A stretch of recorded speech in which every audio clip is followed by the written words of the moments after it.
Bonjour mes élèves préférés. Alors est-ce que l'Assommoir de Zola fait réfléchir? J'espère que oui.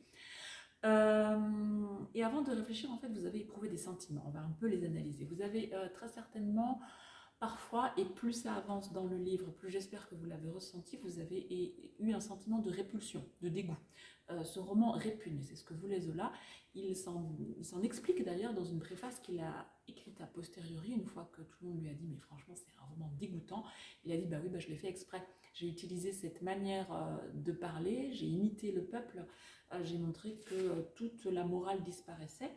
Et puis, il précise bien, je vous lis un extrait, « Mes personnages ne sont pas mauvais », écrit-il dans sa préface. Ils ne sont qu'ignorants et gâtés par le milieu de rue de besogne et de misère où ils vivent. Vous voyez, il défend ses personnages. Donc vous avez sans doute été dégoûté, bien sûr. Vous avez eu pitié, bien sûr, il y a des faits divers particulièrement sordides, l'histoire de la petite Lali par exemple, hein, et puis vous avez ressenti un mouvement de révolte en vous disant « mais enfin, ce n'est pas juste ». Bien, alors je vais vous présenter 10 problèmes que vous avez repérés. Il y a des problèmes qui depuis ont été résolus. Ça ne veut pas dire qu'ils fonctionnent bien, ça ne veut pas dire qu'ils sont résolus dans le monde entier, mais en tout cas vous savez comment une société peut œuvrer pour résoudre ces problèmes. Le premier thème, vous allez essayer de le nommer. Je cite. Un vieillard de 70 ans qui habitait dans la maison une soupente où il crevait de faim et de froid. Il avait perdu ses 3 fils en Crimée. Il vivait au petit bonheur depuis 2 ans qu'il ne pouvait plus tenir un pinceau. Et le père Bru, ce pauvre vieux, qu'on laissait crever parce qu'il ne pouvait plus tenir un outil. Le père Bru qui est très âgé, il vit sous les toits, il n'a aucune famille sur laquelle il puisse compter. Il vit au petit bonheur, ça veut dire qu'il compte sur son entourage, il récupère des petites choses. Il a travaillé manifestement jusqu'à 68 ans, 70 moins 2. C'est déjà une performance hein, qui puisse aller jusqu'à là, puisque à cette époque-là, le corps est très vite abîmé chez les ouvriers. Donc, parce qu'il ne pouvait plus tenir un outil, ça c'est la cause de son malheur, il n'est plus apte à travailler, donc il est bon pour la morgue. On le laisse mourir. Alors, quel est le système de protection sociale que l'État a inventé en 1850, à l'époque où commence le roman? Ça commence à être un petit peu pris en compte, et aujourd'hui, qu'est-ce qui est mis en place pour soutenir les personnes âgées qui cessent de travailler? Deuxième thème, et tous deux pour la 20e fois refaisaient le calcul de ce que coûteraient au ménage les 4 mois de convalescence. D'abord, les journées de travail perdues, puis le médecin, les remèdes, et plus tard, le bon vin, la viande saignante. Elle sacrifiait volontiers l'argent pour la guérison de son mari. Toutes les économies se trouvaient mangées. Alors, qu'est-ce qui s'est passé? Eh bien, Coupeau est tombé d'un toit, et en fait, eh bien, pendant sa convalescence, ça c'est le thème, la convalescence, il n'est plus payé, et en plus, il engage des frais supplémentaires, des frais de médecine, des frais alimentaires, puisqu'il faut qu'il s'alimente bien pour vite récupérer, toutes les économies. Hein. Voici donc comment la société des ouvriers vivait. Il se ruinait à partir du moment où il y avait un accident de travail. Comment est-ce que la société aujourd'hui part-elle à ce problème des accidents du travail? Troisième problème, je vous lis 2 extraits. Ce fut le dernier jour d'avril que la jeune femme accoucha. Les douleurs la reprirent l'après-midi, vers 4 heures, comme elle repassait une paire de rideaux chez Madame Fauconnier. Le lendemain, la concierge la trouva habillée, balayant et s'occupant du dîner de son mari. Et jamais elle ne voulut se recoucher. C'était bon pour les dames d'avoir l'air cassé. Lorsqu'on n'était pas riche, on n'avait pas le temps. Gervaise donc attend son 4e enfant. Elle exerce le métier de lingère, elle s'occupe du linge. La question ici, elle est toute simple, je pense que vous avez déjà la réponse. Comment soutenir une femme qui travaille dur et qui est enceinte pour éviter qu'elle ne travaille encore le jour de son accouchement et le lendemain de son accouchement? Le 4e fléau, alors là, ça devient un peu plus compliqué, les réponses sont plus complexes. Zola nous présente des ouvriers qui sont paresseux. Est-ce qu'ils sont responsables?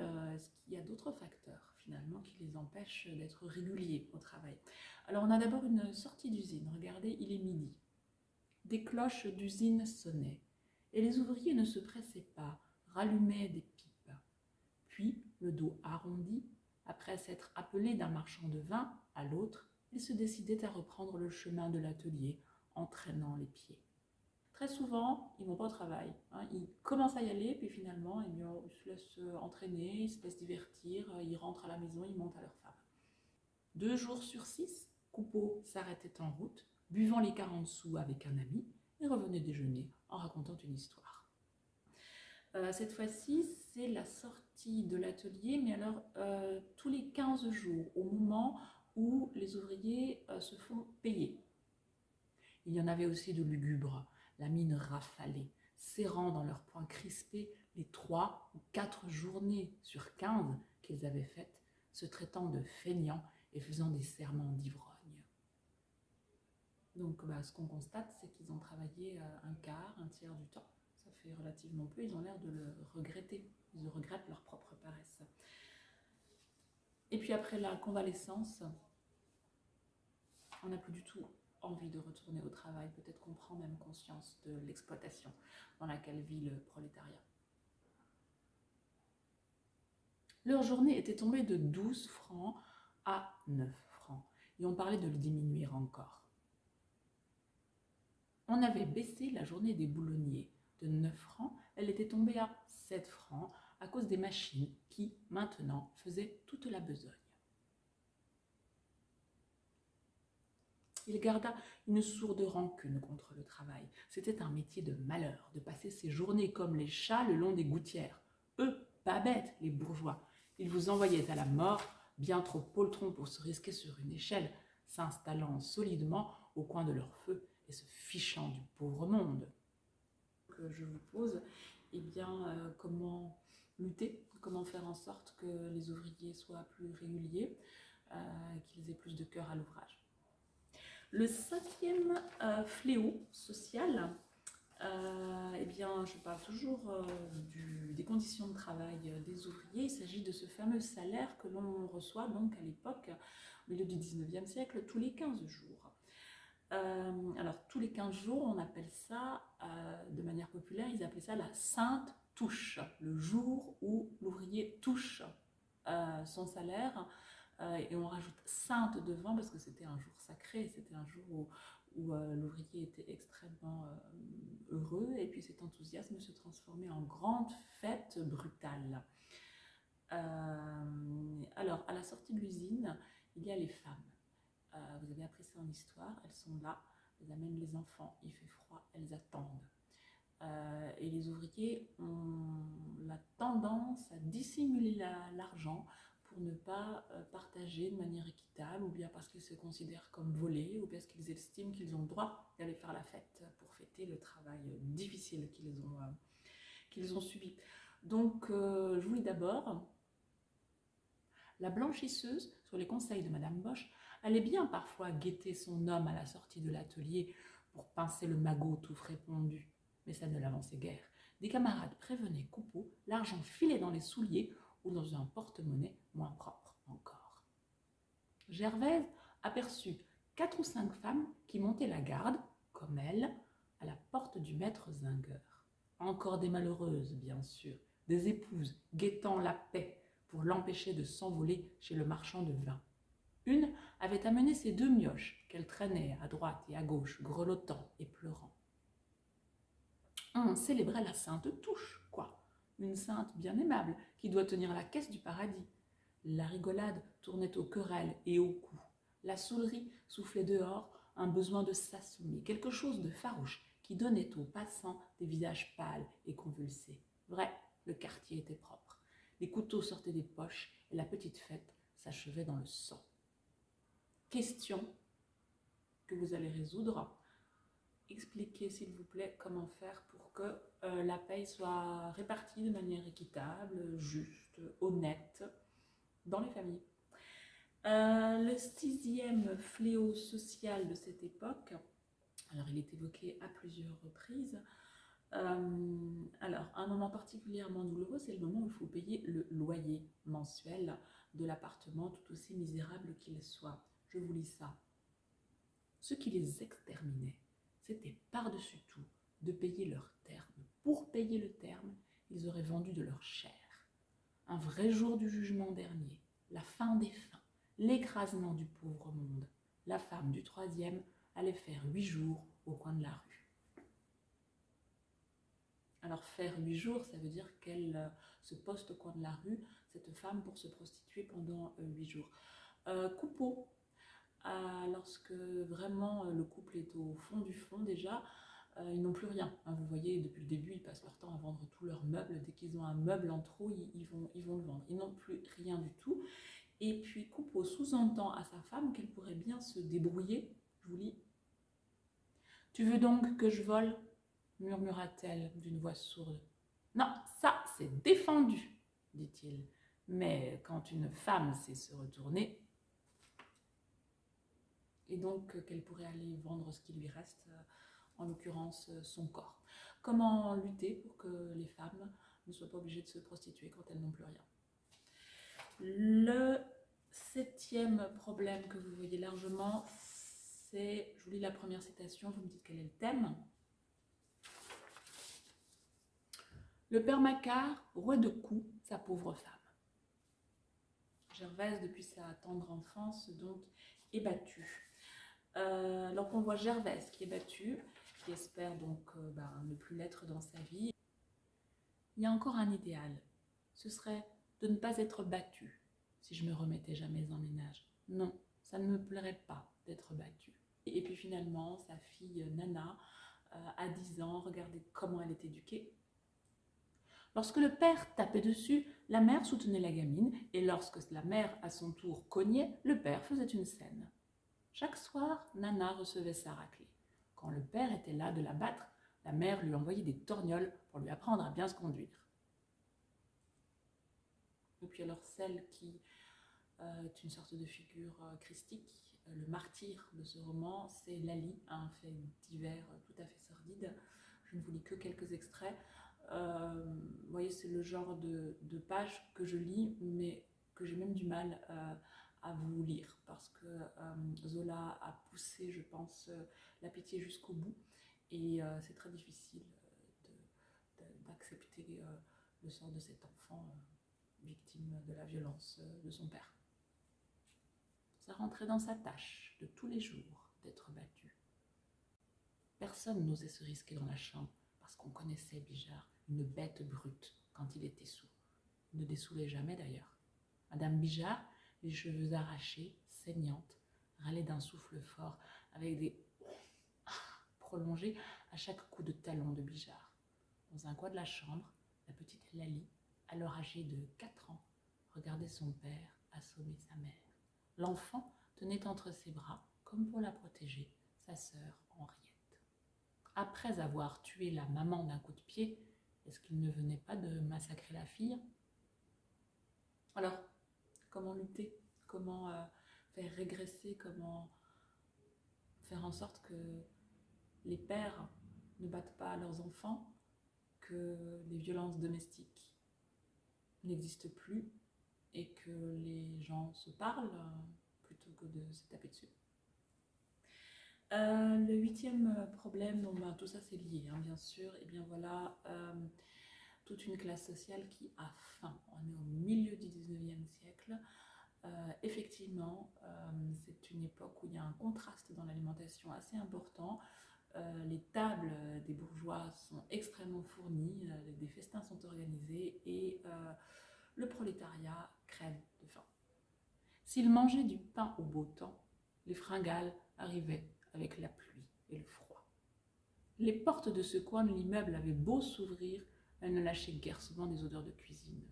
Le long des corridors, il y avait un silence de crevaison, et les murs sonnaient creux, comme des ventres vides. Par moments, des danses s'élevaient, des larmes de femmes, des plaintes de mioches affamées, des familles qui se mangeaient pour tromper leur estomac. Par malheur, si l'on s'accoutume à tout, on n'a pas encore pu prendre l'habitude de ne point manger. Elle en arrivait, les matins de fringale, à rôder avec les chiens pour voir aux portes des marchands avant le passage des boueux. Et c'est ainsi qu'elle avait parfois des plats de riches, des melons pourris, des maquereaux tournés, des côtelettes dont elle visitait le manche par crainte des asticots. Ah, la crevaison des pauvres, les entrailles vides qui crient la faim, le besoin des bêtes claquant des dents et s'empiffrant de choses immondes dans ce grand Paris si doré et si flambant. Comment faire pour que même les plus démunis mangent à leur faim? Vous avez une idée? Allez vous la proposer. Je passe au 9e problème. Le 9e problème, eh bien, c'est une ambiance. Alors, c'est de plus en plus compliqué à traiter parce que comment faire pour lutter contre une mauvaise ambiance? Vous voyez depuis le début que, je vais appeler ça le thème de la cruauté, qu'il y a beaucoup de malveillance au sein de cette société. Les gens se regardent, se jalousent, cherchent à tout savoir, à tout critiquer les uns des autres. Gervaise en fait les frais. Son rêve était de vivre dans une société honnête, parce que la mauvaise société, disait-elle, c'était comme un coup d'assommoir. Ça vous cassait le crâne, ça vous aplatissait une femme en moins de rien. Ils guettèrent les occasions pour la plaisanter sur son rêve tombé à l'eau. Derrière elle, c'était des gorges chaudes. Les Lorilleux avaient l'air maintenant très contents de l'accident de Coupeau qui l'empêchait de devenir blanchisseuse. Et puis ça déteint sur les enfants, c'est-à-dire que Nana devient méchante, elle dit des choses affreuses. Nana, quand son père l'avait giflée, demandait furieusement pourquoi cette trosse n'était pas restée à l'hôpital. Elle attendait de gagner assez d'argent, disait-elle, pour lui payer de l'eau de vie et le faire crever plus vite. Zola a l'air de le déplorer. Regardez comment il en parle. La bonne chaleur des pères, des mères et des enfants se retirait d'eux, les laissant grelottants, chacun dans son coin. Tous les trois, Gervaise, Coupeau, Nana, restaient pareils à des crins, s'avalant pour un mot, avec de la haine plein les yeux. Et il semblait que quelque chose avait cassé, le grand ressort de la famille, la mécanique qui, chez les gens heureux, faisait battre ensemble les cœurs. Alors il y a son éducation à la maison et puis il y a son éducation sur son lieu de travail. Et il dit que finalement les fleuristes, elles en disent des salés et puis elles sont particulièrement mal encadrées. Nana complétait à l'atelier une jolie éducation. Ça l'achevait, la fréquentation d'un tas de filles déjà éreintées de misère et de vices. On était là, les unes sur les autres, on se pourrissait ensemble, juste l'histoire des paniers de pommes quand il y a des pommes gâtées. Alors comment faire pour que cette ambiance de quartier aille dans le bon sens, pour que les gens ne se veuillent pas du mal comme ça? Vous avez une idée comment on pourrait faire pour qu'ils soient moins méchants? Le dernier thème, eh bien, c'est le plus délicat à traiter, et puis c'est le thème de notre roman, et c'est l'alcool. On va regarder un peu comment résonnent nos personnages. Alors au début, ils ont un traumatisme réel lié à leur histoire personnelle. Ils veulent absolument mener une vie loin de toute tentation. Le vin, elle le pardonnait, parce que le vin nourrit l'ouvrier. Les alcools, au contraire, étaient des saletés, des poisons, qui ôtait à l'ouvrier le goût du pain. Ah, le gouvernement aurait bien dû empêcher la fabrication de ces cochonneries. Et puis petit à petit, regardez comment Gervaise peu à peu parle de l'alcoolisme grimpant de son mari. Elle l'excuse tout le temps. « Oh, je lui pardonne de bon cœur, il est comme tous les autres, pardi. » Coupeau se trouvait entraîné. Il était bien forcé de faire comme les autres, sous peine de passer pour un muf. D'ailleurs, ça ne tirait pas à conséquence. S'il rentrait éméché, il se couchait, et 2 heures après, il n'y paraissait plus. Finalement, Coupeau, par amitié, va accompagner Lantier dans son ivrognerie, puis Mes-Bottes, plus ça va, plus il fréquente des alcooliques notoires. Et puis Gervaise, au moment où elle se met à boire, tient le même raisonnement. On doit travailler, ça ne fait pas de doute. Seulement, quand on se trouve avec des amis, la politesse passe avant tout. J'aime les hommes qui ne se saoulent pas. Oui, j'aime qu'on apporte sa paix.